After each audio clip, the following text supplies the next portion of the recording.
Thanks, Sapan.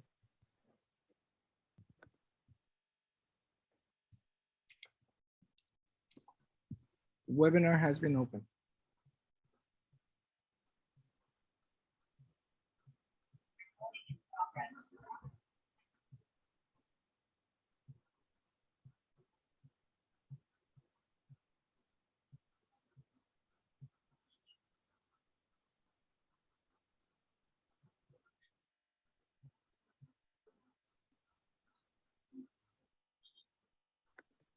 Welcome everyone to Florida International University's Jain Studies Program.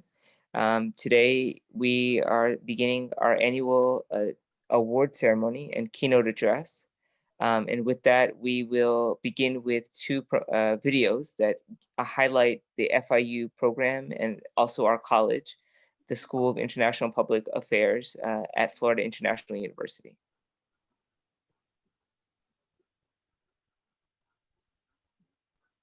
The environment the students are facing today is unlike ever before.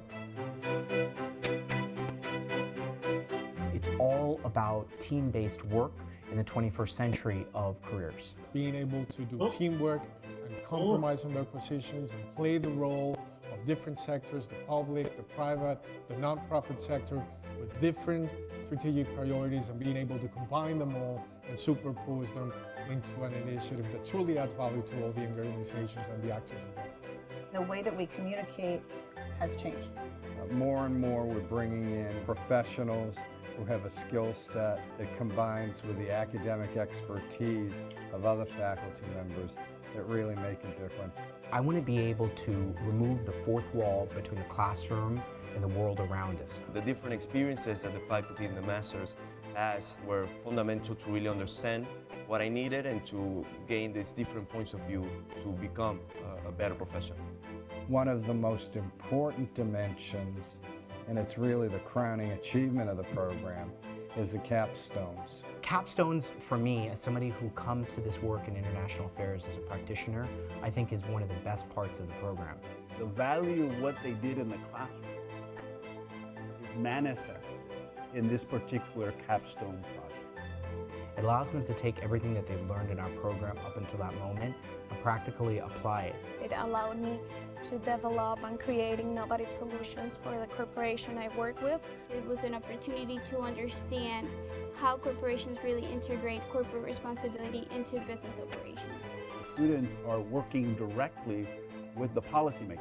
Really prepare me with the tools and skills needed to succeed at my former position at Citigroup as a problem manager for Latin America, and currently here at Rockwell Collins as the senior specialist in global trade compliance. If they want to pursue studies or careers in international affairs of one sort or another, whether in the government or in the private sector or in the think tank world or in academia, the FIU's MAGA program, the Green Schools MAGA program, really is a terrific way to get started. To the person that is considering the Masters of Global Affairs here at FIU, I recommend it because it is a program that is tailored to the needs of the global market.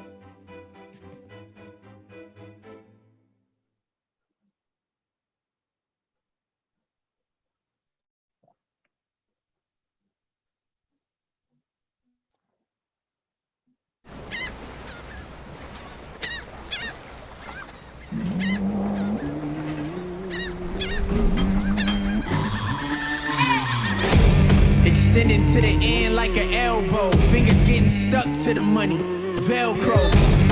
Will I ever? Well known to OG like a pair of shell toes. Never mad, just motivated. We going places, and life is a game, so it comes with stages. We only trading money, we not trading places. Benji Franklin's is my favorite, only face I'm ever saving. Working hard for that #1 spot. No, we can never be stopped. I work, stay over dedicate. I work, gotta be the great. I work, all it takes is pace. I work, I work, I work, I work. Stop.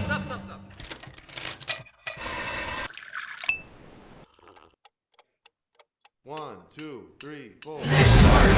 How you get a whip so clean? I work. Why you get to buy nice things? I work. Why you don't live like me? I work, I work, I work, I work. Let's work.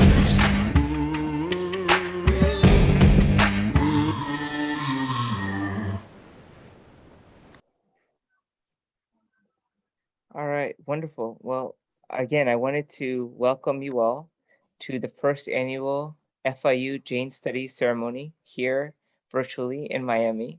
We're honored to welcome you to Florida International University, which is also home to the first Jain Studies Endowment in the United States. We're happy that you're able to join us today from across the world on this wonderful platform of Zoom. We're happy to have some of the original endowers of the FIU Jain Studies Program here with us today, Professor Deepak Jain, Sapan and Gitika Bafna, Dr. Nirmal Baid, Rajiv and Latika Jain, as well as Samani Ji, Chaitanya Pragya, who's been a wonderful supporter of the program since its inception. The purpose of today's inaugural FIU Jain Studies ceremony is to highlight cutting-edge research developed through the program and our academic connections between universities and research centers worldwide and Florida International University.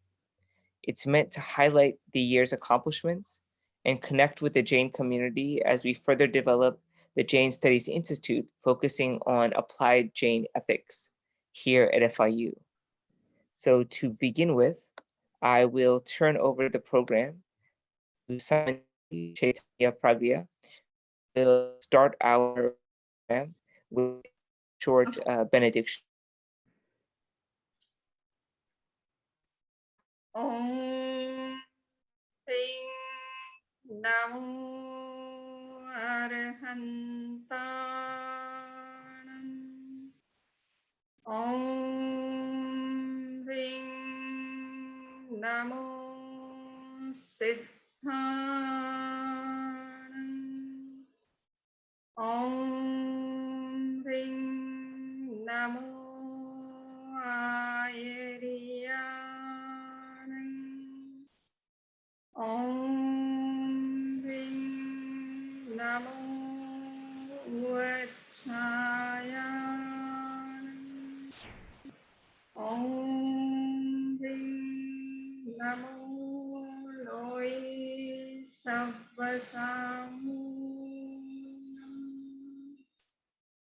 Eso Panchanamukkharo Sarvabhavapanasano Mangalanam cha Sabvesim Padhamam Navayam.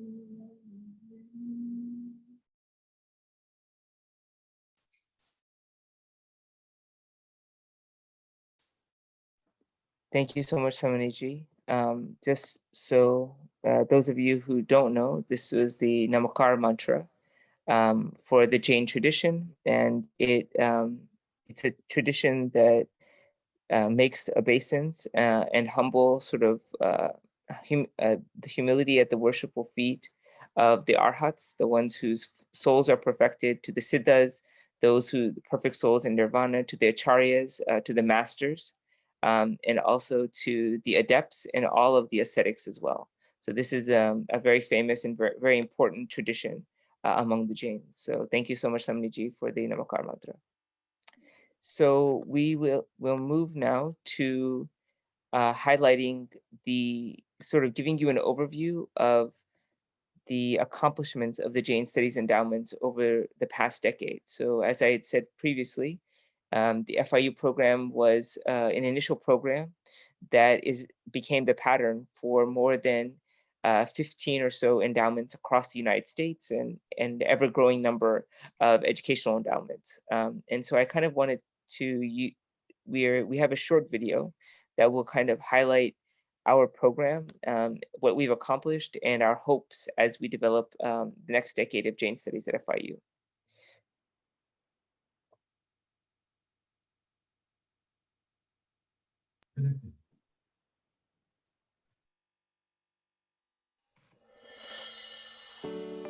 FIU's Jain Studies Program is the first endowed Jain Studies academic program in North America.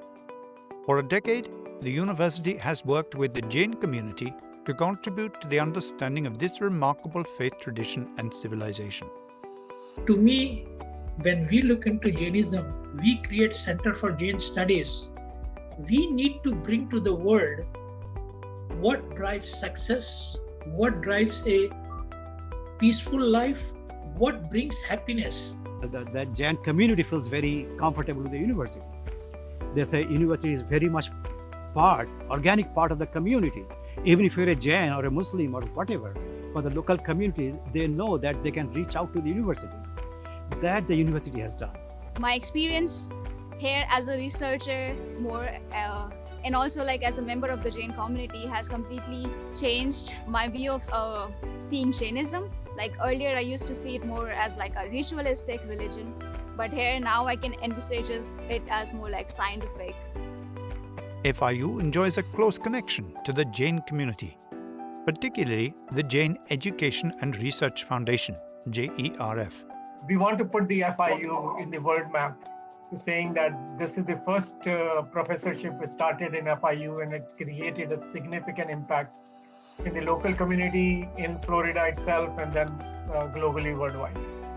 When non-Jains look at the Jain ideas and come and tell us about it, we learn a little bit more about ourselves. And that's the idea, is that it's not just about sharing, but it's about also us growing with the time, around the values that we value so much. It is not about the religion, it's not about conversion. I think what we want is just an opportunity to present our age-old pearls and wisdoms of Jainism. Yeah, and I really feel that FIU Jain Studies is the right partner, is the right step for us. FIU has created new courses that can be taught anywhere in Florida, including the first introduction to Jainism.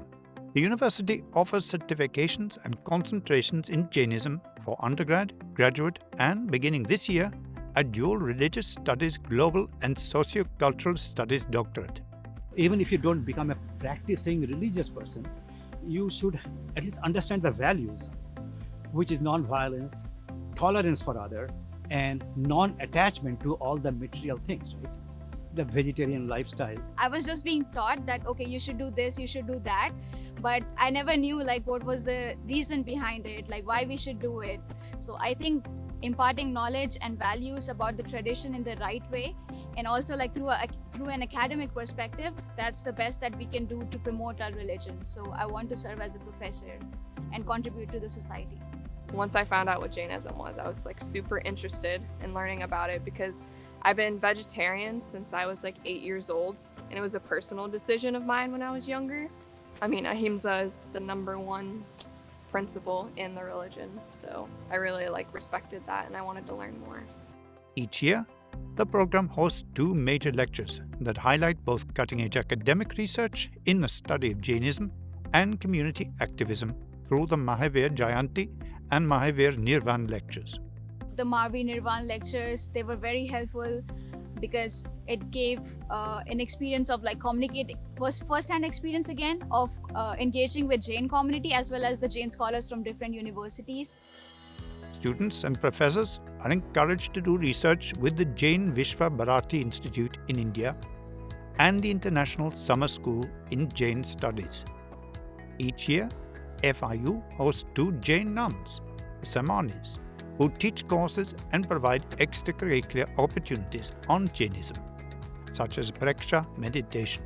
So in my class, I find almost 75 to 100 students every year, and I find that all are very receptive by learning all these great principles of Indian culture, Asian culture, and also Jain culture.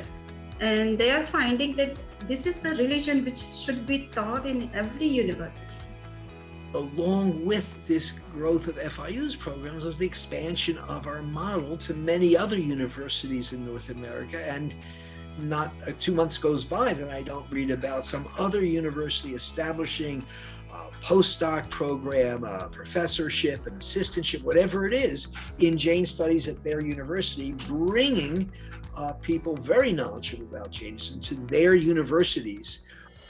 A new Center for Jain Studies at FIU would further introduce Jain ethics and virtues to the world by encouraging interdisciplinary research and connecting scholars, policymakers, and activists worldwide.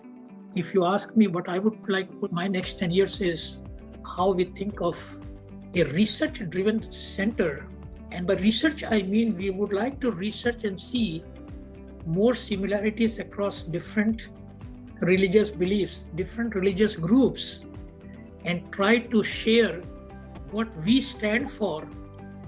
And one way to share is through publications. So I think our original goal has been fulfilled. I mean, beyond our wildest dreams, it's been done. So the next thing, as you said, is to make this the biggest Jain center. But why do we make it Jain center? So that we can bring Jainism or Jain values to common Americans and communicate to them in a way that they understand.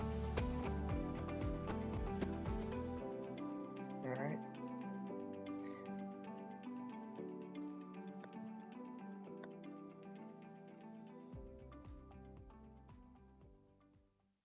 Well, I hope that gives you a better sense of the FIU Jain Studies Program. And with that, I would like to introduce Professor Eric Larson, who is the chair of the Department of Religious Studies and the program within which Jain Studies falls at FIU.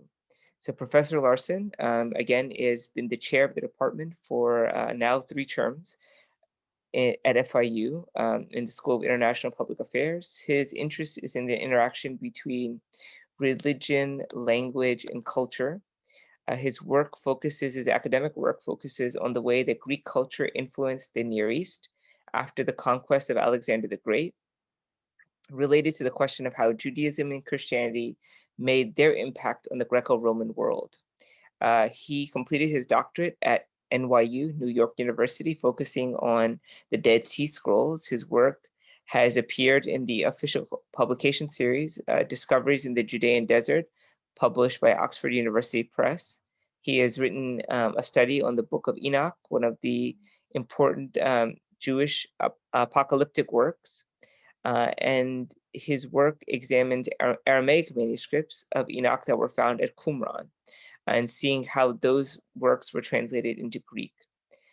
At FIU, he teaches a variety of classes, including Hebrew Bible, Old Testament, biblical archaeology, Dead Sea Scrolls, the New Testament, early Christian history, Islam and world religions. He also teaches various language courses such as Biblical Hebrew, New Testament Greek, and Classical Arabic. So with that, I would like to turn it over to Professor Eric Larson for a brief welcome. Hello, everyone. Whether it's morning, afternoon, or evening where you are, we welcome you to this program. I'm so happy to be here with you this morning.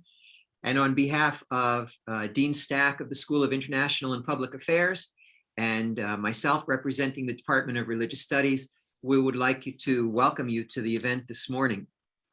As you saw in the video, we've been working now with the Jain community for more than a decade. And really, it's been one of the most fruitful partnerships that we've ever seen at FIU. As soon as you mention Jain Studies in the administration, you know, people smile and their eyes light up. I can tell you that we work with many donors from, you know, different traditions and not all in religious studies, but, you know, all different kinds of fields.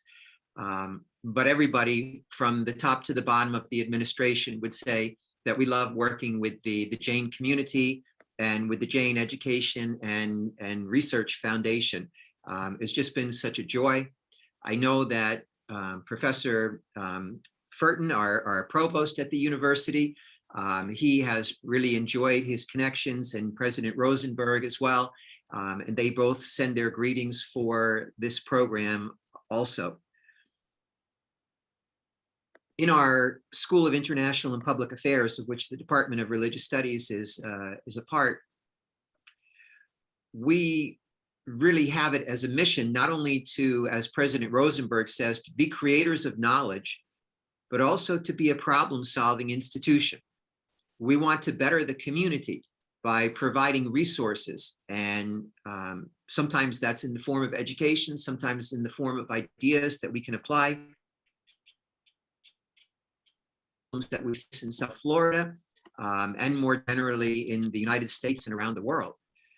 And this is why working with the Jain community has been so incredible, because truly it's a faith that emphasizes respect and tolerance and treating others in the proper way.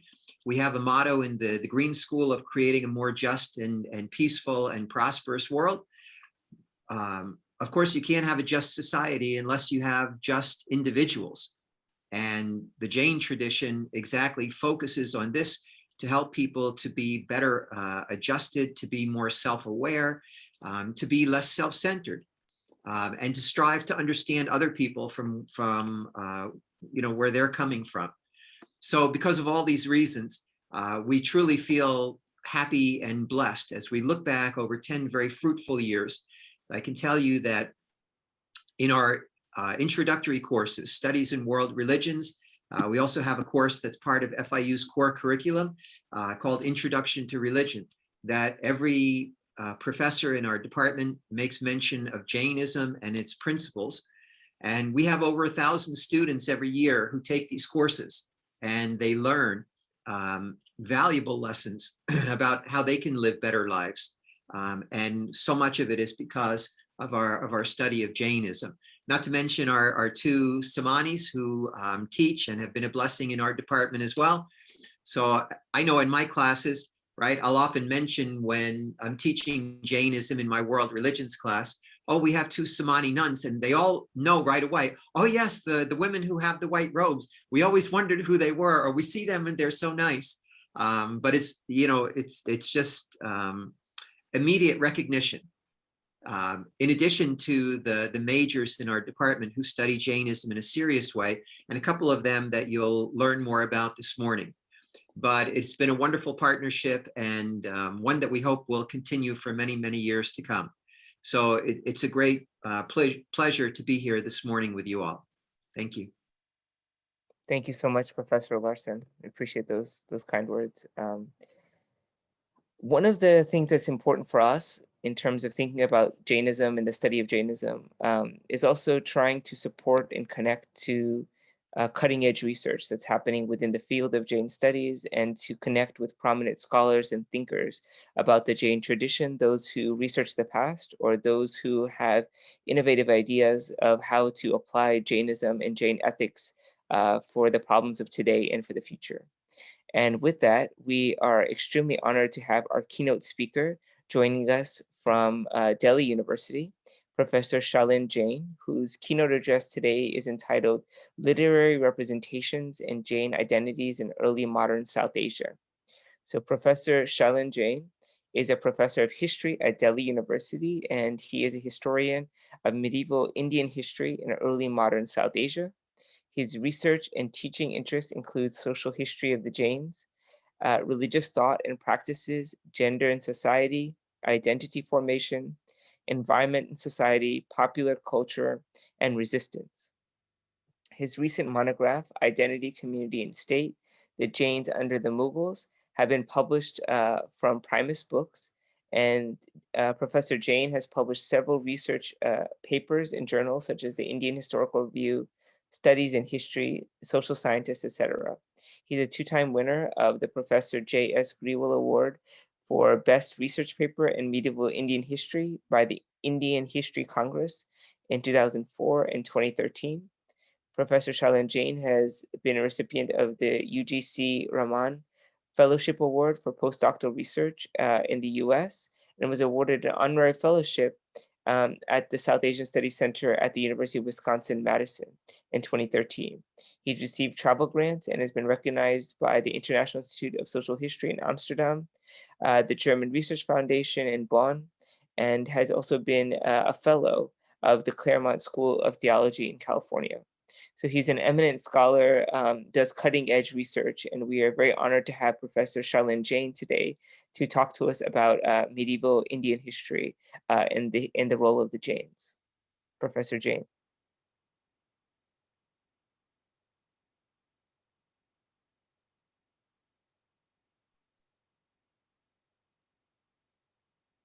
Thank you very much, Dr. Akhtar. Indeed, it's a matter of great honor for me to extend this invitation. Well, I am thankful to the organizers and Florida International University for giving me this prestigious platform. And with my humble knowledge, this public lecture is basically an attempt to justify this opportunity. See, this lecture intends to explore the medieval textual tradition to situate the Jain's own sense of history and the ways in which the empirical historical sense has shaped the Jain self-identity in early modern period in South Asia. Here, I want to raise certain questions as well as possibilities of further research in genealogy. How identities relate to the structure of the community and to its network of patronage is critical to understand how identities gain meaning via literary representations. The process of identity formation can be traced, of course, in the literary genres to understand the group identity in early modern South Asia. Indian as well as Western scholarships on genealogy has studied Jain literary sources available in Upram, Prakrit, and Sanskrit sources. The role of the production of the literature in the formation of the Jain community has not been adequately emphasized by some by scholars other than say case of Mahopadhyay Vinay Sagar in the case of Khatargach and Paul Dundas in case of the Tapagach. Paul Dundas has basically analyzed the many ways that the Tapagach literary activity was clearly modeled on the pan-Indian cultural phenomena of the royal court, in which a king vied for prestige and power by inviting scholars, giving them lavish patronage in order to demonstrate his superiority to the rival kings. For the Persian sources, the events related to the Jain community were not more than a minor scratch in the Persian or the central authority narratives. Even then, if one connects ideas and events mentioned in the Jain, Persian, and other secular literature, an engaging process is yet to come out. So far, the focus has been limited only to the analysis of the Jains with the Mughal emperors, or they have been limited only to the field of pure genealogy. Here, the need for a detailed study concerning the layered literary representations and different textual positions of the community vis-a-vis the Mughals is justified. The idea is to complicate the conventional understanding of Jainism as a homogeneous universal religion called Jainism in the contested spaces of early modernity with reference to Sanskrit Jain in particular and Jain sources in general. During the medieval period, the corpus of the Jain literature and knowledge had increased manifold, yet in spite of all the textual pretensions and the religious guidelines, whether religious communities might be or should be treated and could function as monolithic block per se, or the empirical realities of the day-to-day existence, the social dialogue, and the materialistic stakes, they're bound to reflect in the varied traditions and dissents within the religious community is a considerable problem. Sanskrit texts are valuable evidences of the extent and the importance of the Jain medieval literary culture, in which the hundred of Jain ascetics, along with their patrons, were enthusiastic participants. The practice of a senior teacher writing a short root text on which a disciple then composed an extensive commentary has long been common in the Jain literary circles. It was not so that the idea of community was a static notion for the Jains. Rather, Jain tradition was historically situated and historically constituted with profound sense of self-identification.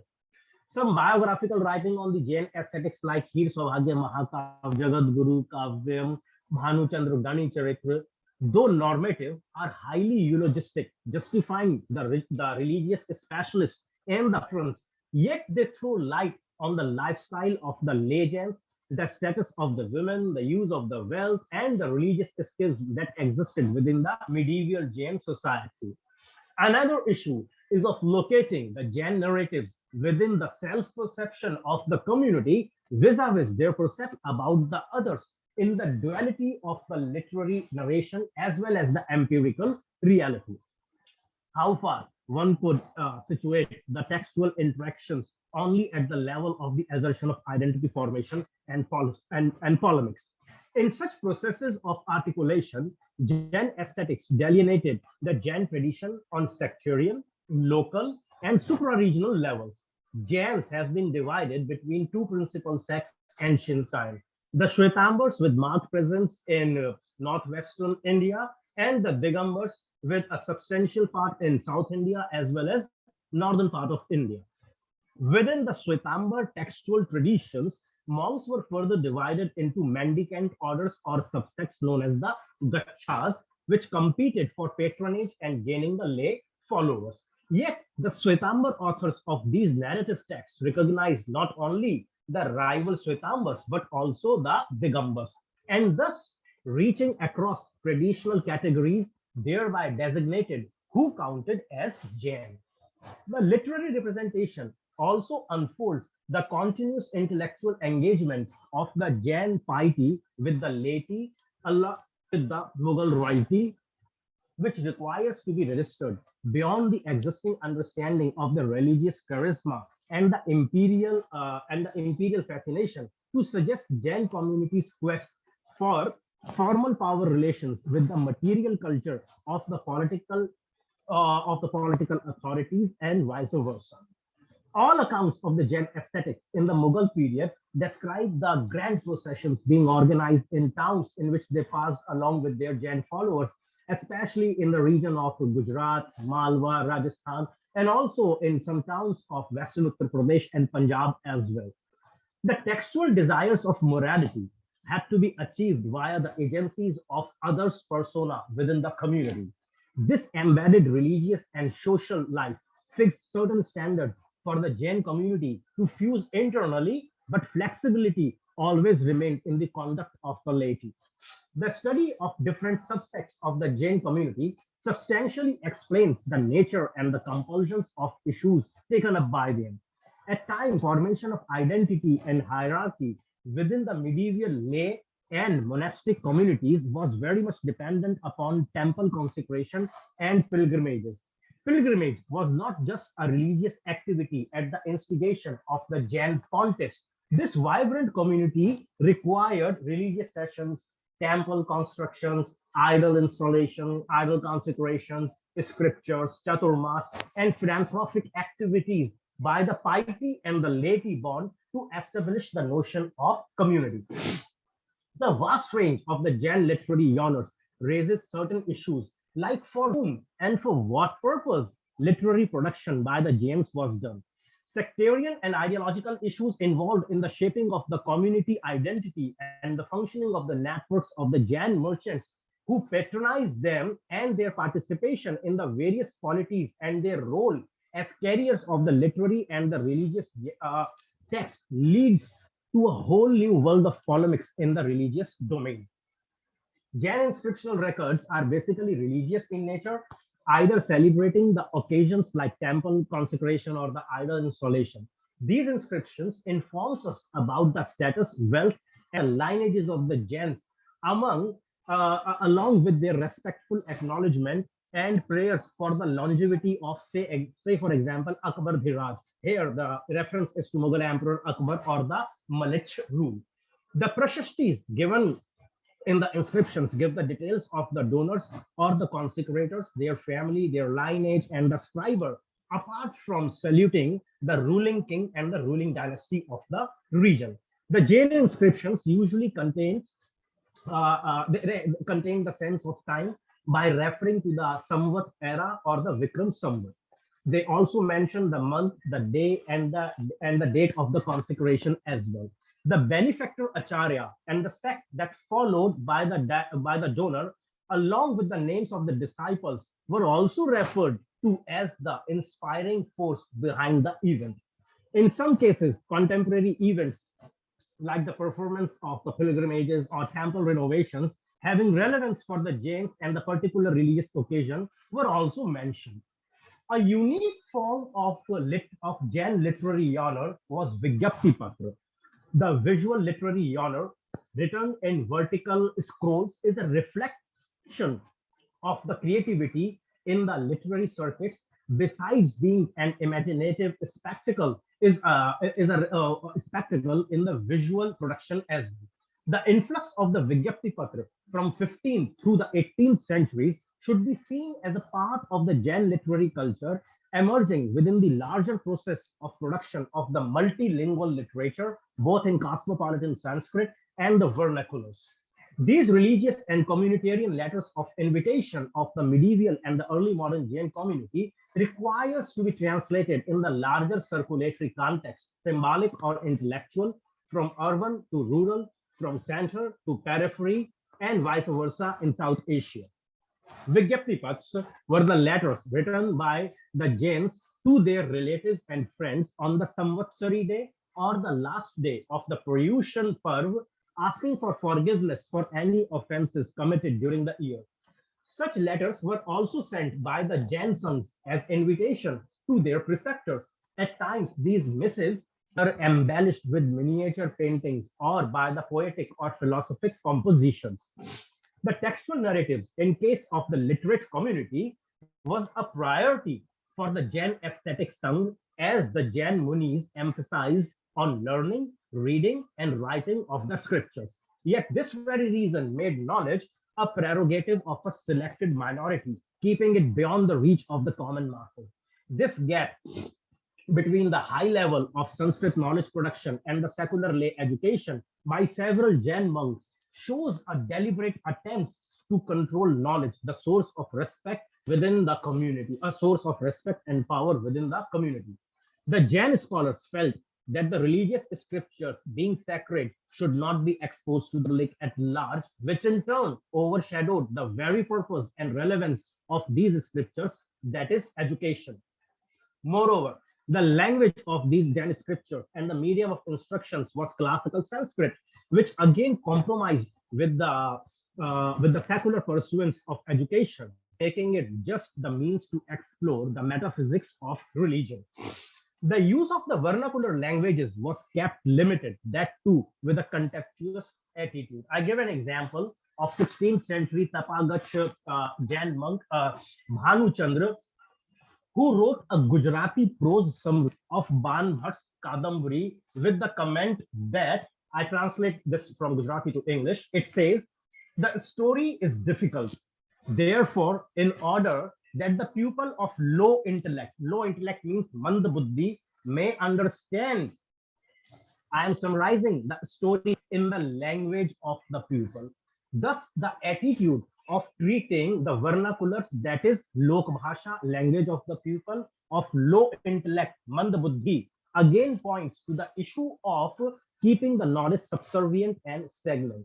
Both language and knowledge were used by various vested interests at different points in time to maintain the intellectual hegemony as well as unequal relations within the society. Sanskrit was still required by the Jain intellectuals to maintain the aura of knowledge around them. However, at the same time, they had to respond to the societal changes as well. Thus, vernaculars could not have been ignored. If Hir Saubhagya Kavya a Sanskrit testimony of the fact of the Mughal royal patronage towards the Jain community, the same text, when read in conjunction with other vernacular sources, it refers to mass-scale conversion to Jainism in northwestern India, particularly Rajasthan. Now, this would not have been possible without vernacularization of the Jain philosophy, making it more explainable to the masses. The vernacular collections like Jain Etihasik Rasmala or the Kavya Sangrah, which explains the processes of conversion and popularity of Jainism, are still not the part of the mainstream Jain sources. Many Jain families in Rajasthan till date, they trace their Rajput genealogy. In Gujarat as well, many Jain families are still pendulating between Jain vis-a-vis Hindu identity. The factional conflict or the quest for separate identity was very much present in the textual discourse of the Jain sects. The polemics within the Jain Gachas themselves were more concentrated on self-criticism about the rituals, texts, and practices and the social organization for reform purpose. The perception about the self in the Jain community were of opinion, guided by public image. The works and the textual performances of these Gachas created a perverted image of the fellow Gacha in their invective. Thus, the first level of distinction between the self and other was made within the Jain Sangha itself. Dharmasagar, a 16th century Tapagach ascetic, criticized the Digambars, the Lonkagach, and the Khartargach for splitting away from the legitimate lineages of the Jinas. He aimed to show the prominence of the Tapagach as the legitimate successor of the true lineage of Mahavir's disciple Sudharma. Ramesh Sundar, again a 16th century Khartargach Jain ascetic, in his work Shamachari Shatak, narrated a fictitious debate that took place over the ideological concerns between a Khartargach teacher and his rival from Tapagach. This work also targeted the Digambars to establish the unique position of the Khartargach. The survival of the Jain community by maintaining an exclusive identity was possible by maintaining timely reforms. Thus, one finds no singular Jain identity, but layers of Jain identities, as nearly every subsect tried to carve out distinct sectarian identities. Now I am going to refer to three texts to establish literary interface of the Mughal historical circumstances. The first text is Hir Saubhagya Mahakavyam, which is basically a personalized glorification of religious elite Hir Vijay Suri, who facilitated and led his community's engagement with Mughal royalty. The second text is Mantri Karamchand Vanshavali Prabandh by Jaisom, which is basically a Vansh Prabandh or a genealogical text, which, while celebrating a genealogical tradition in highly individualistic glorification of a local elite, Mantri Karamchand Bachawat of Bikaner. The third text is Ardh Kathanak by Banarsi Das, is autobiography of a common Jain merchant written during the heydays of the Mughal rule. In this Hindi text narrative, both the royalty and the piety are on the margins in the life of a lay merchant and only emerges as ruptures at the moments of crisis in the narrative. Here Saubhagya Mahakavya is biography of a 16th century Jain Tapagach Acharya Hir Vijay Suri, written by Dev Vimal Gani. This text is also an excellent example of hagiographical literature capable of raising a commoner to the pedestal of God. Tapagach Acharya Hir Vijay Suri was an important producer, distributor, and intermediary of knowledge. He was not merely a sectarian leader of one of the most important gachas of the Shwetambar Jains, but also represented the Jain religious community in the Mughal imperial court.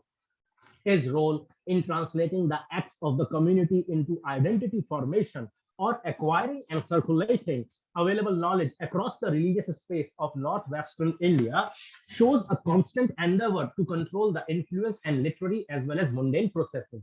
However, this endeavor would not have been possible without multilinguality. However, when the moment of producing the hagiographical literature in his honor came, the language chosen happened to be classical Sanskrit. This two-edged strategy, or the politics of literary production, requires to be contextualized within the ongoing circle of elite versus popular, classical versus vernacular. This was not an unconscious vertical filtration.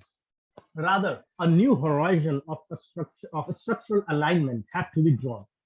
In the traditional hierarchy of the Mughal period historiographical sources, Saubhagyakav's text would typically be relegated to the category of untrustworthy Hindu lore. In contrast, as part of the esteemed tradition of Persian court chronicles, say for example, Aine Akbari, it ranks supreme on the truth scale. Yet, both versions of the Mughal Jain engagements are shaped by the literary elements, whether in their tone or compositional emphasis or the degrees of the poetic figuration. Mantri Karamchand Vanshavali Prabandh was composed by Khartargach ascetic Jaisom Upadhyay at Lahore in 1593 and subsequently a Sanskrit commentary and then a Gujarati translation by his pupil Gun Vijay in 1598 and 1599 common century. This text celebrates the history of an elite Jain family, the Bachawats under the Rajput kingdom of Bikaner. The objectives behind the production of this text are multi-layered. Throughout the text, there is a constant engagement with power. The text accepts the sovereignty of the Mughals, not because it being a political bulwark, but to defend the personal interest of the protagonist of the text, the regional political elite, Mantri Karamchand Bachawat of Bikaner, and projects Karamchand in such a fashion that his patron, Raja Rai Singh of Bikaner, and the Mughal emperors, they remain on the margins of the text. The text uses genealogy, legitimacy, and divinity as forms of power of a lay Jain. Being Jain could not be merely a ritualistic process. So being true to the philosophical content of the religion was more significant. Thus, Karamchand Bachawat had to be charitable, pious, as well as large-hearted. Miraculous divinity and genealogy brings legitimacy, which in turn allows the Bachawat family to grow out of the shadow of the Bikaner royalty and have an alternative autonomous identity.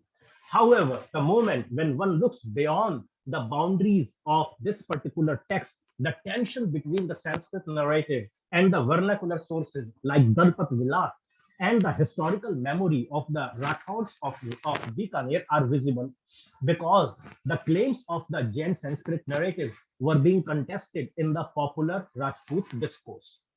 In contrast to the aesthetic and the elite textual lens of establishing self-supremacy, a layman, Banarsi Das, began his story by establishing his individual identity, that is, the slave of Jain Tirthankars, Parsh and Suparsh, carrying the name Banarsi, which also identified his birthplace Banaras, the birthplace of the two Tirthankars, Parsh and Suparsh. He also identified his language, that of Madhya Desh.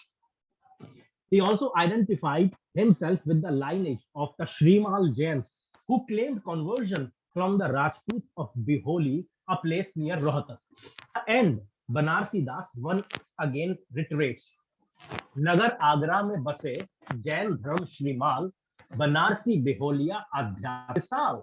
That is, he again identifies himself with the geographical identity of Agra as Jain of Shrimal clan, Banarsi Beholia by name, and an Adhyatmi by conviction.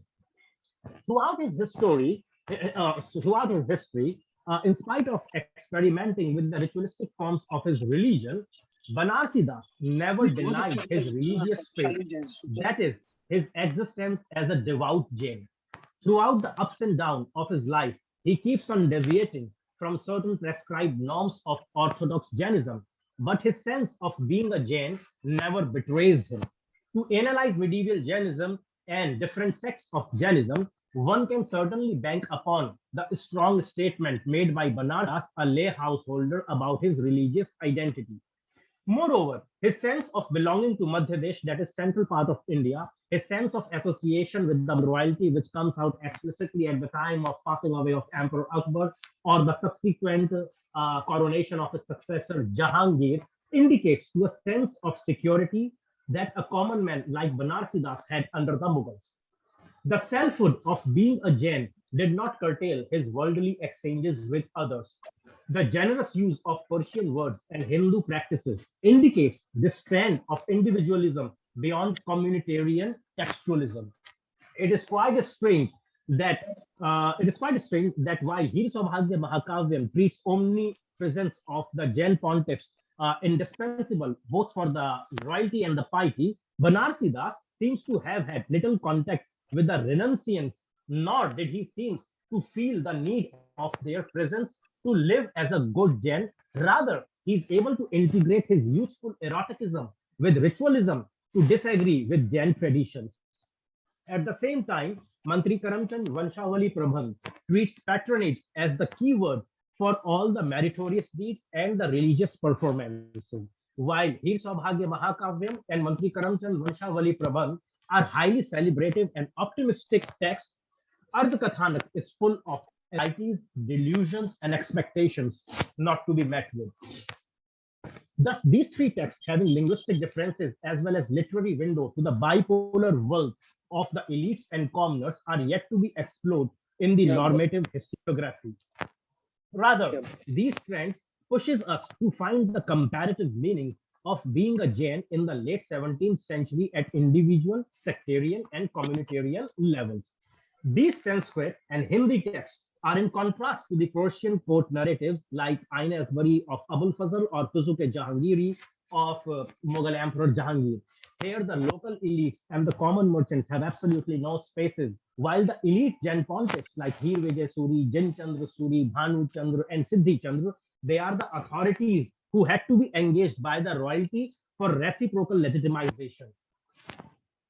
Thus, simultaneous uses of the hybrid Sanskrit text and Persian court narrative has to be balanced with Hindi autobiography of Banarsi Das to perceive a historical imagination and reconstruct a multi-layered and multipolar Mughal history. The pertinent issue to be raised is why the pertinent issue to be raised is why the very Mughals who were so benevolent in issuing farmans, that is the royal orders for the country, could not accommodate the Persian narratives. Is it the problem of historiography or the governance of the sources? The complex relationship that the Jains had shared with the Mughals explicitly comes out in the Jain narratives, focusing on the interface between the both. The Jain literary works presented an alternative perception of the others, whereby the image of the community was given an alternative reading, sometimes guided and driven by the need to make it more accessible and palpable to the popular imagination. This construction became part and parcel of the Jain identity, competing for space in the ideological spectrum with other communities. This process made the persona of the Jain Munis easily comprehensible to the commoners. Interaction between the Jains and other communities took place at various levels. One was the interaction between the Mughal emperors and the Jain pontiffs, and at the same time the others, with that is the Hindus and the Muslims. Literary perceptions and understanding about the Jains was equally significant to carve out the boundaries of identity, more so when we know that the Pushti Margi Vaishnavism posed a major challenge to Jainism in Gujarat during that particular period. The propaganda of orthodoxy and the constructive interaction with the non-Jain society was a dual action to be performed with equal perfection. Persuasions of an imperial service, networking in the royal court, or the pursuit of business were the activities requiring mingling with the non-Jains. This interaction also led to confrontation with such systems of customs and beliefs which required their own to be defended and regenerated. Here, the larger issue is of revisiting the Mughal sovereignty, which seems to be secondary in face of the primary sovereignty being enjoyed by the Jains, both as the local and community leaders. The public posturing of sovereignty was quite significant. I am using the term public posturing as many actions of the Mughals, appreciated with great regards in the Jain narratives, many times did not even get marginal reference in the official Persian records. Thus, one can infer that many gestures or actions that were performed just for the public audience and were not so significant part of the policies of the state to be mentioned in the official Persian narratives. The agencies of the state had to mediate to maintain the social harmony and political stability. The day-to-day social life of the Mughal times, as per the Jain narrative, reflects upon the inclusion of the social and the religious elites into interactive state ceremonies. Though many a times, from the point of view of the polity, these social and political elites would not have been very significant, but the necessity of public posturing to have moral legitimacy would have forced the state to interact with these social and religious elites. The issuance of many farmans, that is the royal orders in favor of the Jain community, was certainly a gesture to earn the goodwill of the community at a large scale. The Mughal emperors were careful enough to handle the sensibilities of both the Khartargach and the Tapagat sects of the community with equal attention. In the established perceptions, highlighting relations between the Jains and the Mughals, Akbar has been depicted as being liberal towards them, Jahangir being adventurous, and Shah Jahan having a neutral status. It will be worthwhile to explore whether it was just the liberal attitude of Akbar or his understanding of the circumstances and the soil that led him to convocate a broad social base for the Mughal Empire, in which the loyalty of the Rajputs was reflecting the military might of the empire, while the Jains had to take the financial care of the empire, as Jains were businessmen, usually very prosperous. As per my contention framed out of the Jain sources, the Jain community formation and the day-to-day engagements, religious, social, and political, It clearly established that each community in general and the Jain community in particular had sponsored and catered a leadership strong enough to negotiate with the Mughal authorities both at the local and at the imperial level. In bargain for the socio-political cohesiveness and peace for all, the Mughal state had to grant certain degree of autonomy to the community. Thus, the issue is how far the filtration of the state power to the lower stratas of the society should be analyzed as a continuous process of engagement with the socio-religious activities, as it was a better option to over-determine the stability of the Mughal state than the despotic characteristic. The vocabulary used by the Jain narratives in the characterization of the ruling classes is no doubt embedded in the cultural context, but nowhere one finds a sense of hatred. Here, one has to ask that how far identities were not just religious or monolith, rather interaction among individuals of different communities occurred at various levels based on multiple overlapping interests. It is pertinent to ask what types of social and political forces our literary genres made. The Jain hagiographical literature provides a glimpse into the history of a religious minority, which, in spite of being economically and socially vibrant, was largely ignored in the Persian chronicles. Jain narratives like Hir Saubhagya Mahakavyam most often gives the self-perception of the community as well as the perceptions about the others. The relationship between the renouncers and the laity became part and parcel of the Jain identity, competing for a space in the ideological spectrum along with other religious communities. Such textual pretensions and self-glorification requires wider exposure and has important comparative implications for the histories of community formation amongst the religious communities in early modern South Asia. Thank you very much. Thank you very much, Professor Jain. That was a very interesting lecture, sort of thinking through. Yeah, I appreciate that. For those of you who are attendees, we have a few minutes for questions. So I'd encourage you to write questions into the question and answers, or you can put it in the chat box. I think as a host, I'll take my prerogative and just wanted to ask a question.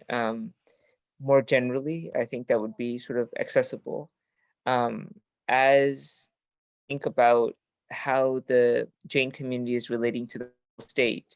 And one of the things that we're interested in at FIU is kind of interfaith work as well, trying to kind of connect the community to other faith traditions. Are there any texts that you found written by, Qatar or any of these sort of communities that are trying to connect religious modes of, sort of between either Muslims and Jains or sort of Jains and Hindus, sort of at what points do you feel that there was some sort of interreligious dialogue at that period, or was there any that has been recorded? I'm sorry, Dr. Iqbal, there was some loss of voice. Can you just retrace? Yeah, so you are saying that some text that, please. I think in the Mughal period. In the Mughal period. Is there any religious dialogue with Muslims or with Hindus?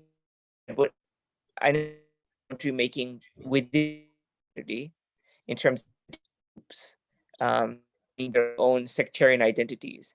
Was there any push towards any sort of interreligious dialogue period? Yes, I'm sorry the voice is breaking, but I have managed to make the sense of the question. You are asking about some Jain text that talks of the dialogue that ensued between the communities. One of the most brilliant examples that one can come across is Hir Saubhagya Mahakavyam. In that particular text, you have cantos 13 and the 14th, where there is a very dense discussion that takes place between the Jain Tapagat Acharya, Hir Vijay and the secretary of Akbar, Abul Fazl, wherein there is the debate that takes place is on the philosophical grounds of both the religion, Jain and Islam, because this is something.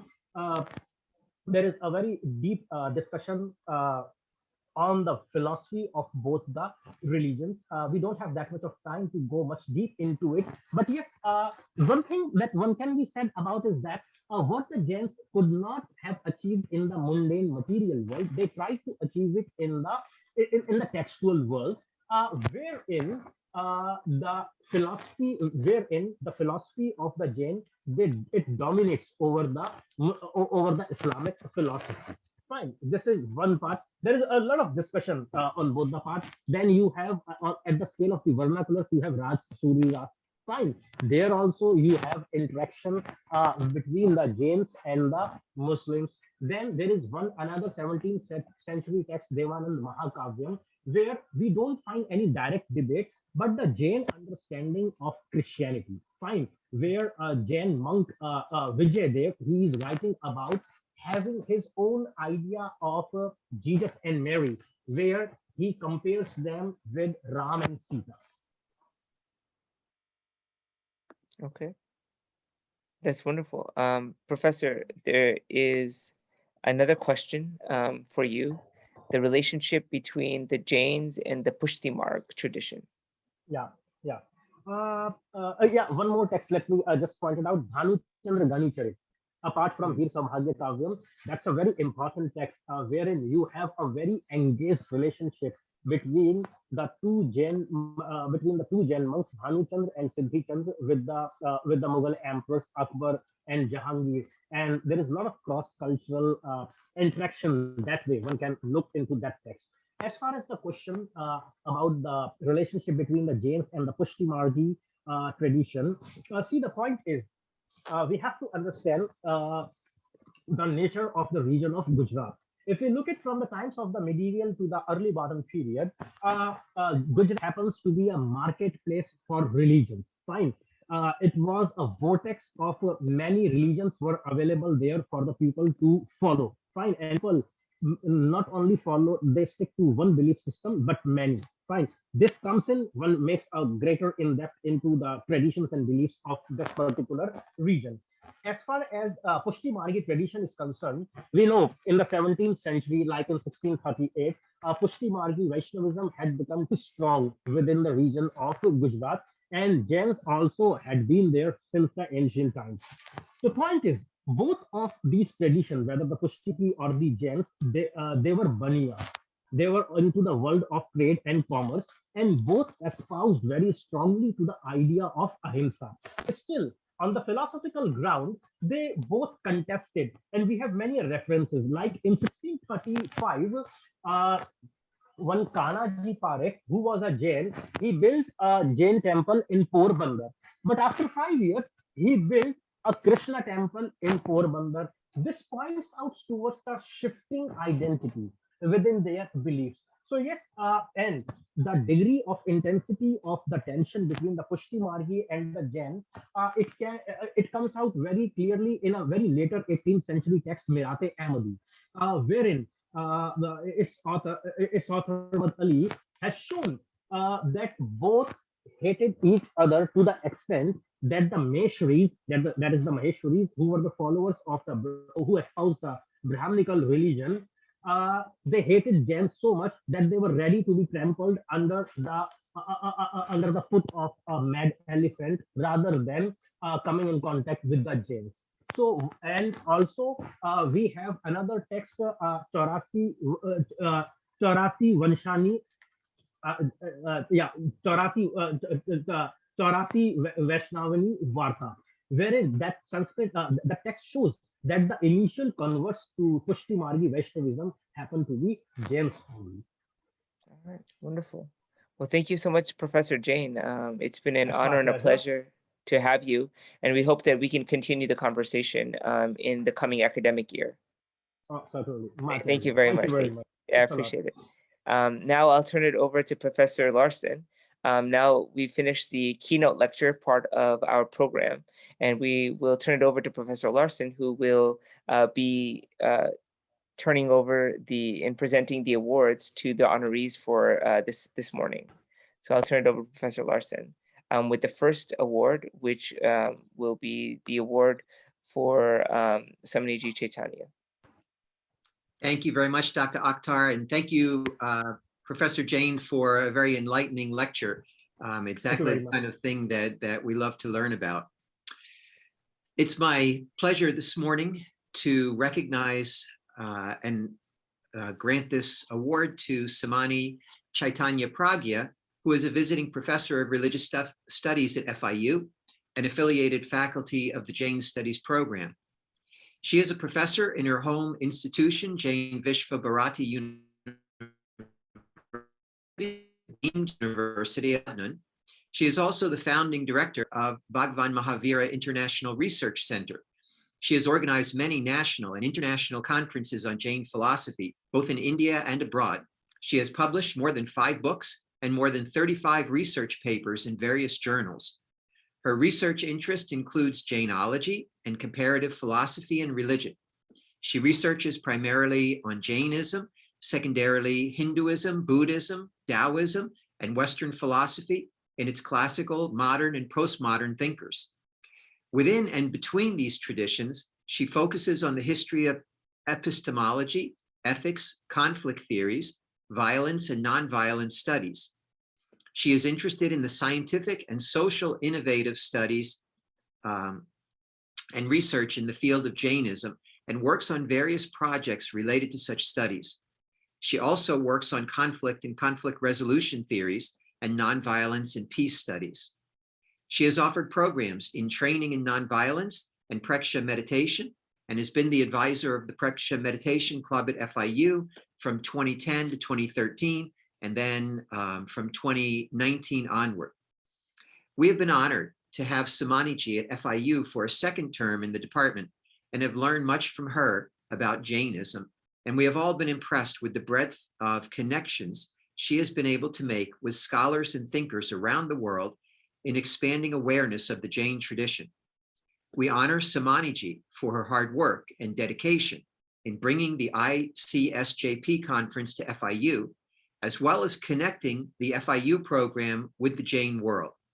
She is an invaluable asset to our program, and we look forward to further developing our connections with the world of Jain studies, both in India and beyond. Samaniji, would you like to say a word or two? Thank you. Yeah, I am saying. Okay, so should I speak? Yes, yes, just a word or two, Okay. Samaniji. Yes. Okay. So thank you very much for introducing. I am very much grateful to the chair of religious studies of FIU.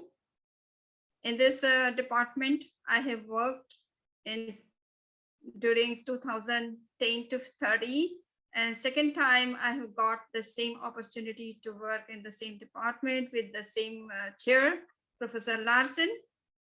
It is really very wonderful experience by working at FIU and especially in religious studies department, where I'm getting all support for developing my academic knowledge to work in the Western academia. And I have learned so many things from our students of FIU. They are very positive, very receptive, very attentive. And I have seen that each and every student and the staff and the member of administration of FIU all are very positive, receptive, and they are helping and cooperating at every step to promote Jain studies and research at FIU and through FIU in the Western world. So I'm very much grateful that I have got this opportunity, and I would like to express my deep sense of gratitude to my great visionary gurus, spiritual leaders, Acharya Tulsi, late Acharya Tulsi, and late Acharya Mahapragya, and the present Guru, Acharya Mahashaman, who have given this wonderful opportunity to work at FIU. And I have been very much blessed that when I came first time at FIU during 2010 to 30, I found that Professor Larsen was the chairperson, and Professor Katz was the first professor of Jain Studies. And I worked with him.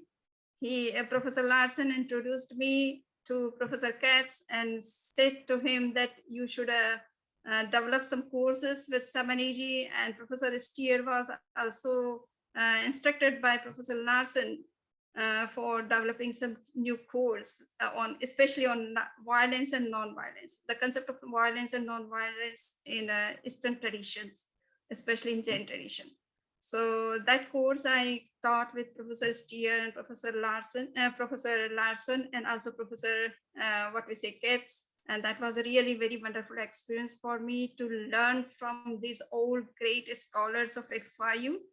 And that is really, and at that time there was also an opportunity of celebrating the birth centenary of Acharya Tulsi, and I thought that I should plan for some international conference. And during that time I shared my ideas to Professor Katz, and he was so positive, so cooperative. He at once accepted that proposal and proceeded it to the Professor Larson, and that conference was also organized, though I was not present during the conference time. But that was also very wonderful experience of FIU administration and academicians, and it was really appreciated. This time there was another opportunity before me, that there was birth centenary of Acharya Mahapragya, who was the great visionary, who has modernized Jainism, who has interpreted Jainism in a new perspective, in global perspective, and also in social and scientific perspective. And I thought that since I'm working here at FIU, this ICSJP conference, which was held before in 2016 in Mumbai, in IIT Bombay. So that got very grand success and very good response from all over the world. I should again repeat the same conference at FIU, and I proposed this conference to Professor Larson, and Professor Larson was really very energetic and very dynamic and very positive chairperson of the department. He at once accepted the proposal and proceeded and did all further activities and got approval from the president of FIU, and I could get this opportunity to organize this conference. And we have found that with the support of the FIU administration and Iqbal, who is the present program director of Jain Studies at FIU, and also all the learned members of BRE of JERF and executive committee of JERF, and also the Jain community and all Jaina and other organizations. They have come forward to help us, to help me to organize this grand event at FIU. And we have seen that almost more than 10,000 participants have attended this conference through Zoom and YouTube from almost 27 countries. So that is really very fascinating for me. And I have seen that the scholars are ready to come to participate in this conference wherever it is organized, whether it is organized in India or abroad or any university or in any organization. So it is really wonderful experience. And my main purpose is to rethink about Jainism, to revisit, to re-articulate according to the global need of the world. So that is the main purpose of organizing this kind of international conference. And I also want to blend the science with spirituality, with philosophy, with religion, so that both the trains of knowledge can work together for the welfare of humanity. So that was the dream of Acharya Mahapragya, and I thought that this dream should be materialized with the help of, with the support of FIU.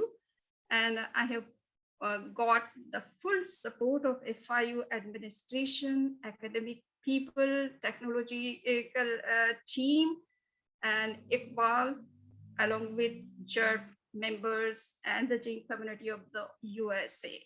So it is a really good experience. And I have found that the students of FIU are also very much good students. They can learn Jainism very deeply.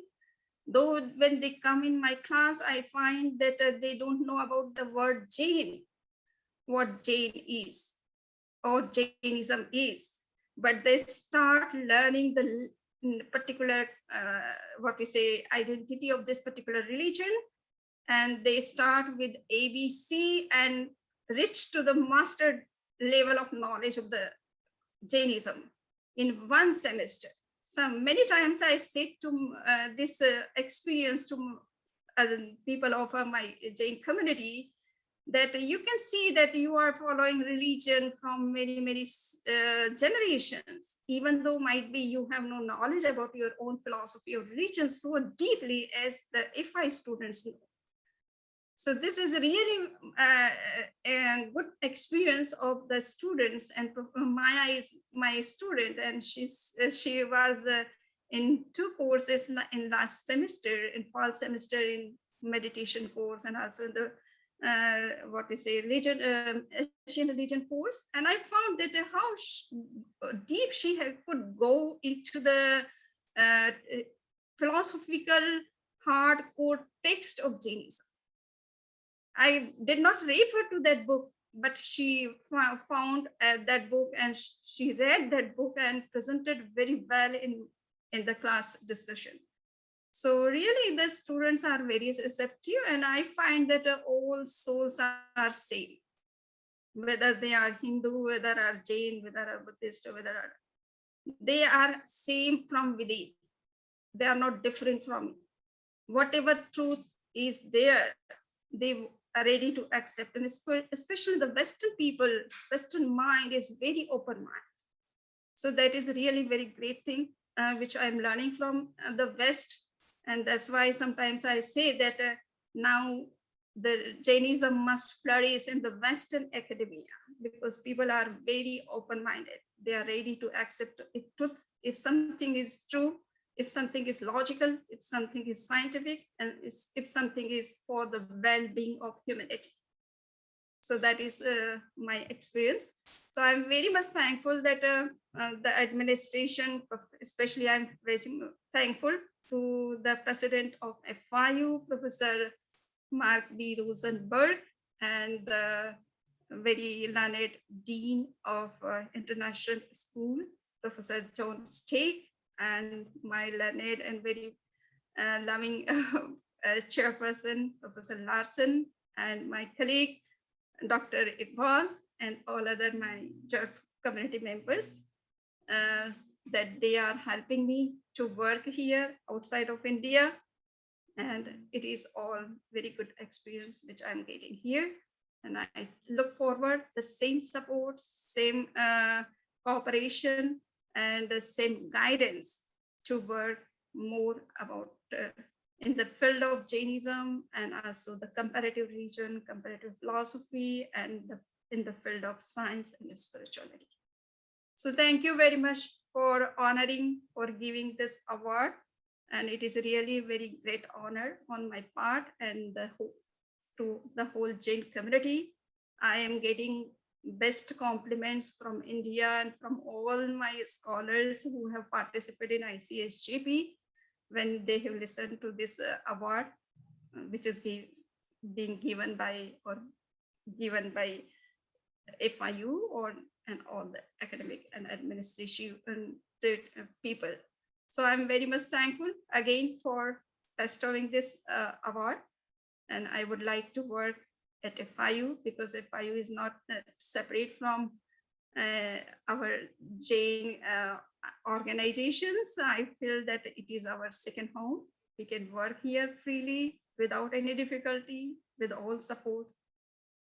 Thank you very much. Thank you, Samanaji, and congratulations again on this very well-deserved recognition. Now with that, it's my pleasure to turn to 2 new awards. You're actually at the inaugural ceremony of these awards. And it's my honor to mention Sapan and Gitika Bafna, who from the very beginning have been actively engaged in establishing Jain professorships at Florida International University and the University of North Texas. Sapan is co-chair of the board of the Jain Education and Research Foundation.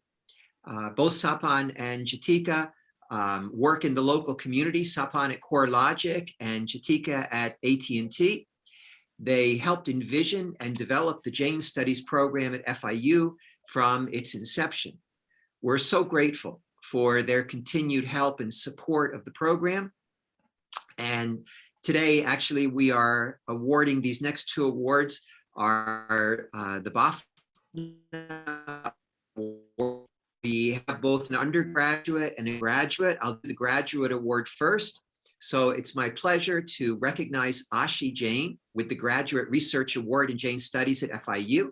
I will tell you that in her first year of studying at FIU, she actually served as my teaching assistant. So as I mentioned earlier, I teach a course, Studies in World Religions. There were 50 students in the class. And when she was a fairly new student at FIU, I asked her one day, I was thinking, you know, since I have a Jain TA, I should have her teach the class on Jainism. And she gave a wonderful lecture. I'm sure it was a little bit daunting to stand up in front of 50 undergraduate students and present to them for the first time knowledge about Jainism, but she did a wonderful job and it was filled with insight. I also want to say that it's been a pleasure to watch Shalin travel through our program to make friends with the other graduate students. In a really good program, the students learn as much from each other, their fellow students at the graduate level, as they do from their professors. And Shalin is the kind of person who makes every place where she is a better place. I've seen her impact through her friendships and through her discussions on other students. And so I'm very pleased to award her this outstanding graduate research award. I want to tell you that she is just finishing up now her master's thesis, which is really an extensive research project. I would like Shalin herself to say a few words about her thesis for which she's being recognized and about her future goals. So Shalin, would you say a few words, please? Sure. Thank you very much, Dr. Larson, for the introduction. And I feel absolutely honored to receive Sapan and Gitika Bafna Family Endowment Award. Thank you very much. 5 years ago, I could never have actually imagined receiving my higher education, that too in Jain Studies, from one of the renowned universities in the United States. Being born in a Jain family, I have seen my parents, my guardians, advising people about Bhaktamar Stotra, like to recite with full faith for some healing purposes. Could faith be used as an alternative to supersede the abilities of modern medicine? This question actually triggered me when I lost my mother to brain tumor, and later I assisted my guardians in their Bhaktamar clinic. So that thing set me on a quest to investigate the Jain interpretation of faith-based healing through Bhaktamar Stotra. And in between, the journey culminated in a summer school experience at International School for Jain Studies, where I interacted and engaged with Jain scholars and then there I made my decision to pursue my master's in Florida International University. Here at FIU, my research titled Reconciling Illness Through Devotion, the Medicalization of Bhaktamar Stotra in Contemporary Jain Faith Healing Practices. It is an ethnographic investigation of diaspora Jains' attitudes and perspectives towards the hymn and related faith healing practices. So many modern Jains, they theorize the faith healing potential of Bhaktamar Stotra through the language of medical science. In this research, I argue that Jains have understood the Bhaktamar Stotra effectiveness not only recently, but from medieval times to contemporary times as working at the nexus of bhakti and mantra, while contemporary Jains add a new interpretation to its efficacy that I call medicalization. The term implemented in my research, medicalization, explains the scientific understanding and outlook of Bhaktamar Stotra that includes faith healing practices through Bhaktamar rituals and how Jains have implemented this. This research also examines how Jains in the diaspora see the Bhaktamar Stotra as an instrument of healing to negotiate the doctrine of karma particularly illness, a result of bad actions. I believe my research will help the readers to understand how faith healing exists among believers in modern medicine and science, taking into consideration the overlap and the complexity of the relationship between traditional healing practice and modern science. This research would not be possible without the inspiration and support of so many people from the Jain community, family members, as well as the academia and the Religious Studies Department FIU. I'm very thankful to the Jain Studies Program at FIU that have not only changed me, my life, but my entirety.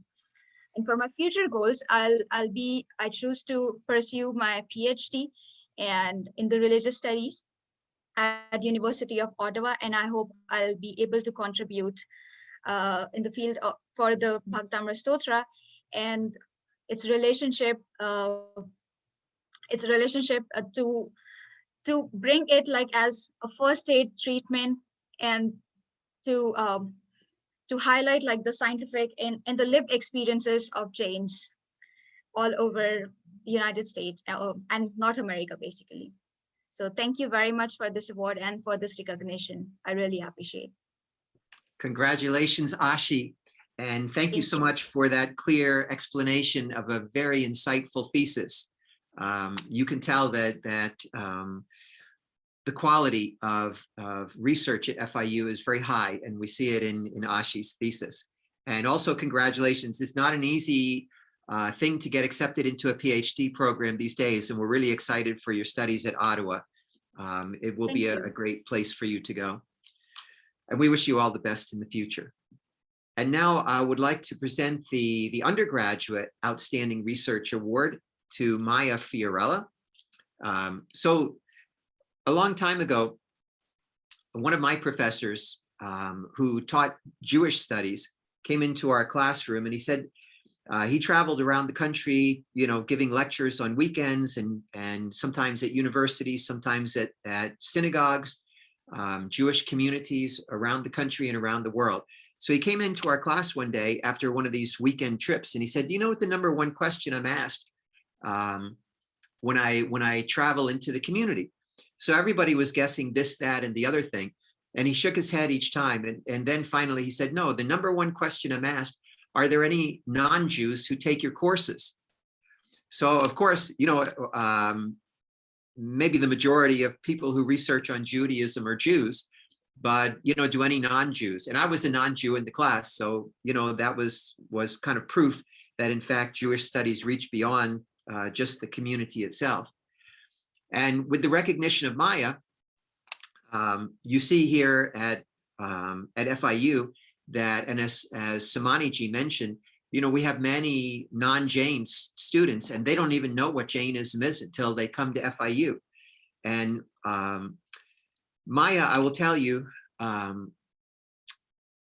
had her as a student this year. She took a year of Greek with me. And I want to tell you a little bit of background about this. So Greek and Latin are members of languages that we call the Indo-European language family. And of course, you'll notice the word Indo at the beginning of this because this family of languages includes Sanskrit. And it's one of the largest language families stretching from India and through Iran, right? So Persian is an Indo-European language, Farsi, and then right through Europe. Maya took ancient Greek with me. I teach languages, as Iqbal mentioned, and she also studied Sanskrit. And I think that she is the first undergraduate student. It's incredible for a student just to do one of these languages, but for Maya to have done, thanks to the Jain Studies Program, Maya has studied Sanskrit as well, and also Greek. So this is a great accomplishment. And for this and all her studies and her high achievements, we are pleased to award her the Bafna Outstanding Undergraduate Research Award. And I'd like to invite Maya also to say a few words about herself and her introduction to the study of Jainism at FIU and her future goals. So with that, Maya. Thank you, Professor Larson, for the welcome. And thank you. I'm so grateful to have this opportunity and to receive this award. So initially, when I started my college career, I guess you could say, I was a philosophy major, and due to personal experience where I felt like a deep sense of spirituality, I felt that I was put on my path to study religion. And so I transferred from the University of New Orleans to FIU, and that's where I discovered Jainism. So thanks to Samani Chaitanya Pragya and former Professor Vos, my interest in Jainism was really sparked. So during my undergraduate studies, I, like Professor Larson said, I studied Sanskrit, Greek. I did some biblical analysis, the study of various ancient and modern magical traditions, mystical experiences in African, Western, and Asian contexts, healing through meditation, especially Preksha, and the philosophical and ethical study of Jainism. Some topics that I've covered in my papers are the conflicting beliefs on meat consumption in Mahayana Buddhism, transcendental meditation, an analysis of the concept of reality in Jainism, the Preksha meditation tradition, specifically Laisya Dhyana, and a case study that followed Jain sentiment towards the religious practice of animal sacrifice. And I want to further my career in religious studies, and I hope to further my research on the survival and the metamorphosis of Shramana traditions and the philosophical and ethical divergence between these movements. Some of my academic goals are to conduct research in India, develop advanced reading competency in Sanskrit, develop reading competency in Prakrit, and eventually earn my PhD in a specified area of religious studies. So thank you. Wonderful, and congratulations, Maya. We're actually happy. We're hoping to keep you at home and start you in the master's program at FIU in Jain Studies this coming fall. Well, as I have mentioned, these awards are sponsored by the Bafna family, by Sapan and Gitika, and I would like to invite them now to say a few words. We so much appreciate their endowment and their vision for Jain Studies at FIU, and I would like them to speak a few words now. Sapan and Gitika. Thank you, Professor Larson. Honorable Samniji, Shalin ji, Deepak ji, Jeff Board of Directors, all attendees and dear students. First of all, sincere thanks for inviting me to speak. And I'm going to speak on behalf of Jain Education and Research Foundation and all of its donors. Some of you already know, and some are experiencing, we sort of growing up in a Jain family, we as Jains are taught the importance of donating very early on. And we are so fortunate to constantly be around role models who are just great example in giving. Many of them are on the call today as well. The fulfillment, some say, is in giving. While that is true for us, it was also in seeing the impact of the same, which we are evidencing today in this ceremony. So thanks again for the same.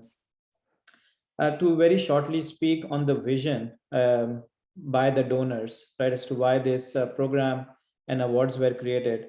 The goal was very simple. How do we contribute towards creation of scholars in Jain studies who sort of are given the opportunity with the best teachers, scholars from India, like Samnijis and many others. We heard from Shalin ji today, we have heard from Deepak ji. How do we bring these scholars together and to create the curiosity in the young scholars we are hearing as well, Ashi and Maya, as we heard. So one, that was the goal. How do we enable that? And second was a hope that these scholars get placed in university across US, hopefully Europe, and are able to continue that journey, continue the research. And I can very say from my heart that we feel both of these goals are being achieved. 10 years ago, I remember some of us would sort of debate, what will these scholars do when they have completed their master's program, their PhD? And 10 years later, 11 years later, we are at a point where there are more chairs than scholars who can fill them, who go deep in the Jain studies. So what a turn of event and accomplishment from the vision perspective. This would not be possible without the support from FIU, from the scholars and administration, and we sincerely thank you for your efforts, for the partnership. I think enough is said and will continue to be said with what a worthy and great partner FIU has been for us. I always say for me, I feel I'm equally on FIU side, if I have to say that, because studying at FIU, both me and my wife Gitika, both of us are graduates from FIU, and that is such an honor to carry, being the alumni.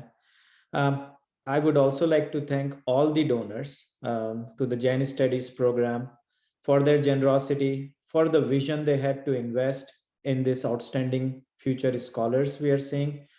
I'm sure the wonderful feeling I'm having, many of us feel that they all will witness the same positive impact.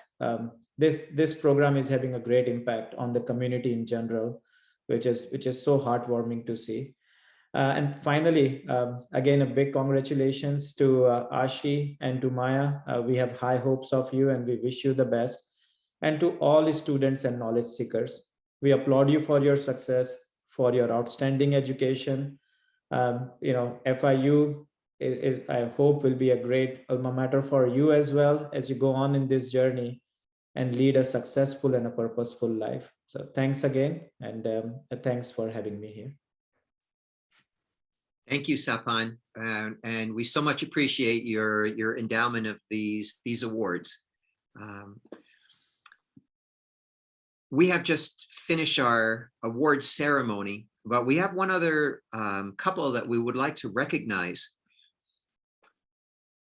So Ashi is on a fellowship that has paid for her tuition at FIU, and it is the Rajiv and Latika Jain Fellowship. So we want to recognize them. They're not able to be here today, but it's very important for us to recognize contributions where contributions have been made. Rajiv and Latika Jain are active philanthropists.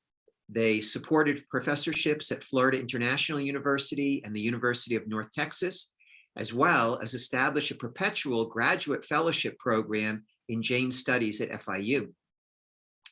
Rajiv is the chairman and chief investment officer at GQG Partners, a global investment management company. They have generously supported the studies program at FIU for more than a decade.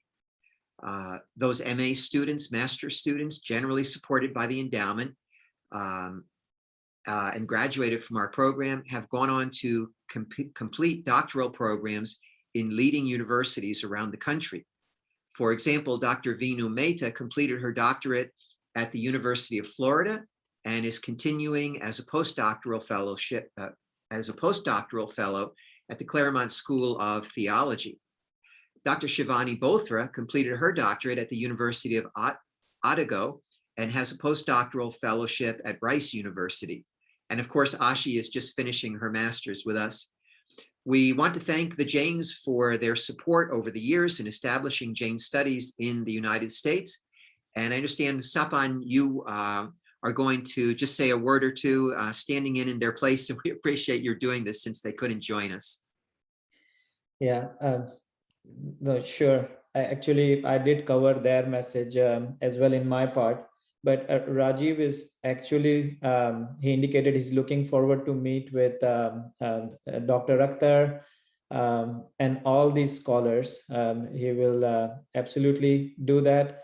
He is very busy lately, as many of us are, in supporting the COVID relief program in India, Nepal, that part of the world. And that's the reason he could not join, but he sends his well wishes. He is very positive about the success and outcomes of the program, and will continue to be engaged with us. So thanks on his behalf as well. Thank you so much. Dr. Akhtar, I'm going to turn it over to you to introduce Dr. Deepak Jain, whose presence and whose words are always a blessing to us, and he will close out our program. Dr. Akhtar. Thank you so much, Professor Larson. I appreciate that. So we are very honored to be working and to have a connection with Professor Deepak Jain. So he is the president, the European president and professor of marketing at China Europe International Business School in Shanghai, China. Prior to being named as the president, he served from 2014 to 2017 as the director of the Sapan Graduate Institute of Business Administration at Chulalongkorn University in Thailand. He's also served from 2011 to 2013 as the Dean of INSEAD, International Business School with campuses in France, Singapore, and Abu Dhabi.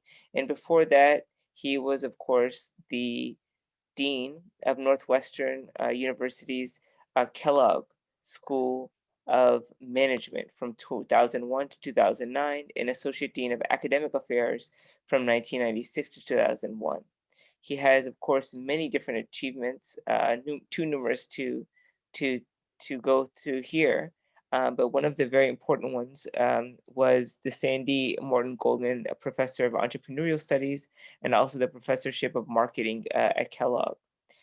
His academic career began in Tezpur, Assam, in India. He earned a bachelor's degree in mathematics and statistics in 1978 from Gauhati University in Assam. And he's taught for 4 years at the University of Texas at Dallas, where he completed his doctorate in marketing in 1986. He has published more than 70 articles in leading academic journals and has earned the prestigious John D.C. Little Best Paper Award. Among the many distinctions, he's received the Pravasi Bharatiya Divas from the Prime Minister of India, an award that recognizes exceptional leadership contributions of overseas Indians. He has served as the marketing department editor for the Journal of Management Science, editor of Marketing Science, associate editor of the Journal of Business and Economic Statistics. He's also a former member of the editorial board of the Journal of Marketing Research. He has served on numerous boards, including the director of boards of the John Deere Company, Reliance Industries in India, former director at United Airlines, Hart Marks Corporation, People's Energy, Northern Trust Corporation, Global Logistic Properties, and has served as consultant to many firms, including Microsoft, Novartis, American Express, Sony, Nissan, Eli Lilly, and Hyatt. It's been a pleasure and an honor to work with Professor Deepak Jain over the last year in terms of developing the future for Jain studies, not just at FIU, but in the United States and globally. And so I will turn it over to Professor and President and Dean Deepak Jain to talk about his vision.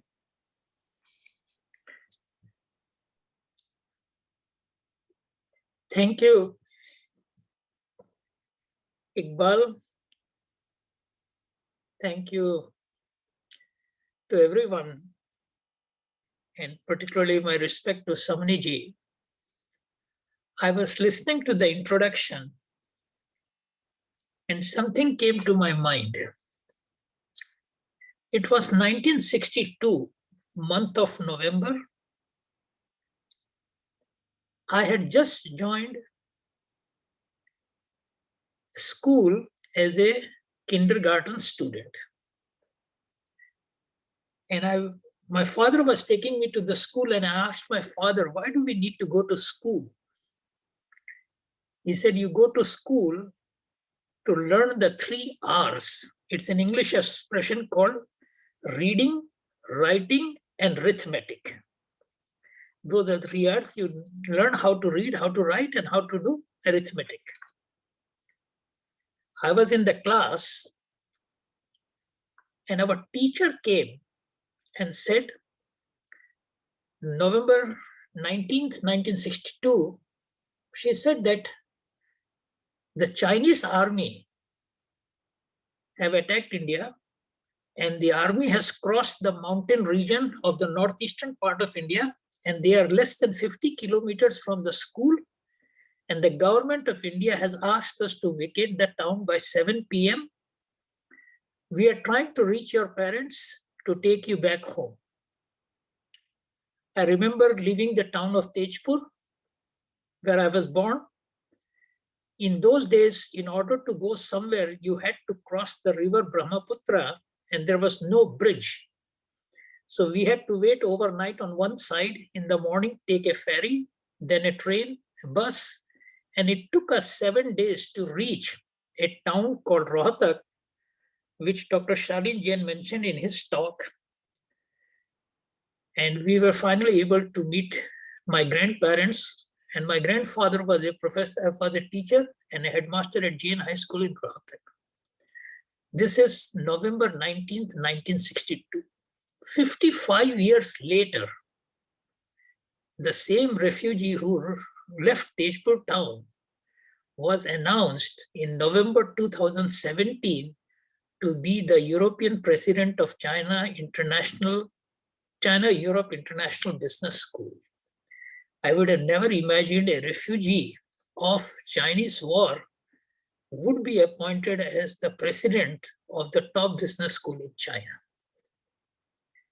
I attribute this honor to being born in a Jain family, raised with Jain values, and the utmost important is education.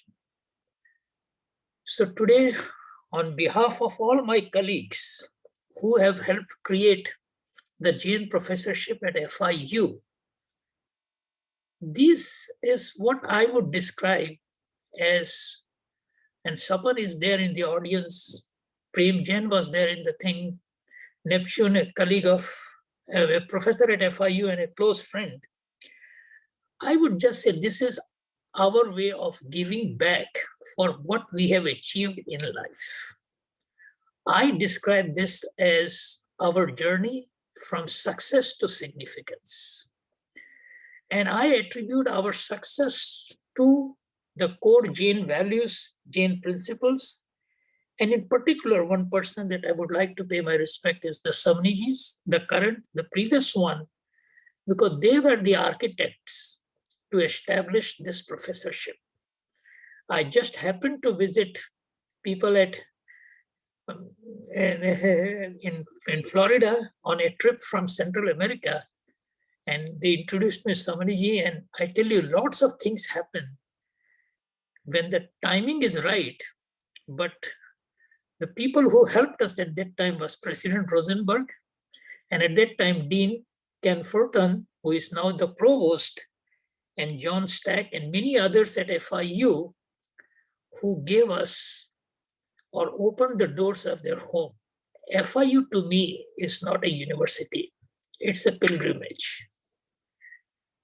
I cannot thank all the people at FIU for helping us establish the first professorship.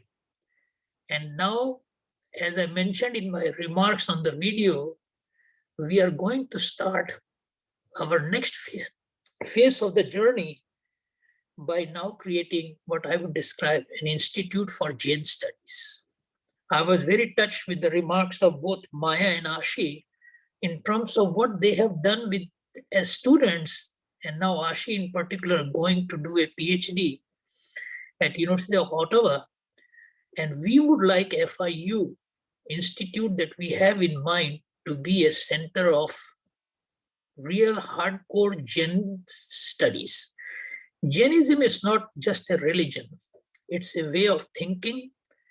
To me, it can help what we all aspire to make this world full of peace, harmony, and prosperity. And this can be done through very simple 3 words. One is this feeling of inclusiveness, multiple viewpoints. Just imagine when people think of the professorship, starting with Nathan Katz to Steve Voss, to Iqbal Akhtar. How more inclusive can you be when these people are the heads of the professorship we established? This is Jainism. A sense of inclusiveness, a sense of multiple viewpoints. There is no dogmatism here. And then a sense of non-possessiveness means a sense of detachment, and detachment means attaching to the reality. Recently, Samniji hosted a very big conference. And what I learned from that conference was 3 words: science, soul, and spirituality. Ashi, in her remarks, said that when we were growing up, we were taught these principles of Jainism, but we never learned why this would work. This institute that we have in mind is to answer the question why. Take a scientific approach, a more research approach, and delve into it and think of science, soul, and spirituality means harness the potential inside you and then bringing that potential to the world. Teaching has never been to me a profession. Teaching is something I worship. Going to a classroom is like going to a temple and the students are the deities. And what I learned today is how this institute at FIU can create the future scholars. Our moral responsibility is to build the leaders of the future. And I am very, very grateful again to FIU.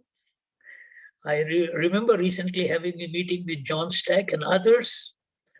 I hope days would come when, like today, we can give more awards to good research papers published out of FIU, the new institute we have in mind. And with the help and the blessings of Samniji and all the other leaders and all the donors who have contributed to this, I can rest assure you that the best days of Jain studies at FIU are ahead of us.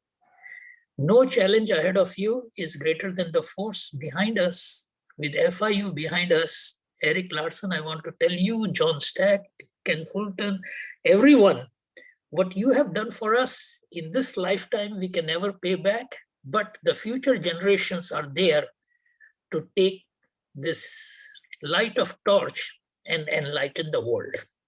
Again, thank you for including me.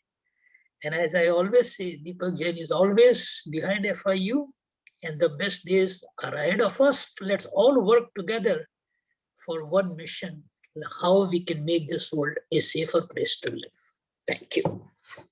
Thank you so much, Deepakji. We appreciate those kind comments and also for the vision and helping to guide us to developing the future of Jain studies, not just at FIU, but around the world. So with that, I would like to, again, thank everyone for coming today. Of course, a special thanks to Professor Shalin Jain, who gave a really remarkable talk about a medieval aspect of Jainism, joining us from the University of Delhi, to our awardees, Samniji Chaitanya Pragya, to Ashi Jain, and to Maya Fiorella for their accomplishments and their hard work in developing Jain studies, learning about Jainism, researching, and helping to further the future study of academic study of Jainism. Thank you to Professor Larson, to David Skip, to Pedro Bota, to Jeanette Garcia, to many of the people who support our programming and our work on a daily basis here at FIU as we expand it. Thank you to Sapan, Nirmal, to Neptune, to the entire JERF community, to all of the summonees that have come in the past and also will come in the present. We're just thankful to the community, to scholars, and to the university for connecting us in terms of the research and pushing us towards excellence in our thinking and in our actions. So I wanted to thank you all again for coming. If you're interested in joining us for future programming, please do send us an email at jane@fiu.edu and we'll add you to our mailing list. I look forward to catching up with you guys in terms of the work that you've done If you have future research projects that you're interested in, please do connect with me. We're developing a conference for the spring as well, just for graduate students to showcase cutting edge research that's being done, not just at FIU, but around the country and the world. So we'll keep updated on that. We also have upcoming lectures. So there's a lot of things that we are planning on doing in terms of expanding Jain Studies, and we hope that you can be partners with us. So thank you again for attending, and we wish you the best, and hopefully we will see you soon. Thank you all. Thank you, Professor Iqbal, and thanks all for making it happen. Thanks a lot. Thank you. Thank you, Dr. Shalin Jain. Thank you very much. Thank you. Thank you. Thanks a lot. It was a wonderful talk which was given by Professor Thank you. Shalin Jain. Yeah, so we will be in touch. Certainly. And, Thank you very much. Yeah. Thank so you. Thank you. you have to work out some of the literary documents for developing interreligious course, as Professor Iqbal is looking for. Yeah. So Certainly. you have to support in developing that interreligious course. Anytime. Certainly I'll do it. But mine would be from the perspective of history. From We'll Jain certainly do it. perspective. Yeah. Yes, Yeah. absolutely. Certainly. Thank you all. Thank you very much. Thank you. Thank you. Thank you very much. Thank Bye you. now. Thank you. Thank you. Thank you, everyone. Thanks a lot. Thank you. Thanks to Professor Larson and all attendees and Thank you. Professor Deepak My Jain. pleasure. Thank you. Thank you. Thank you.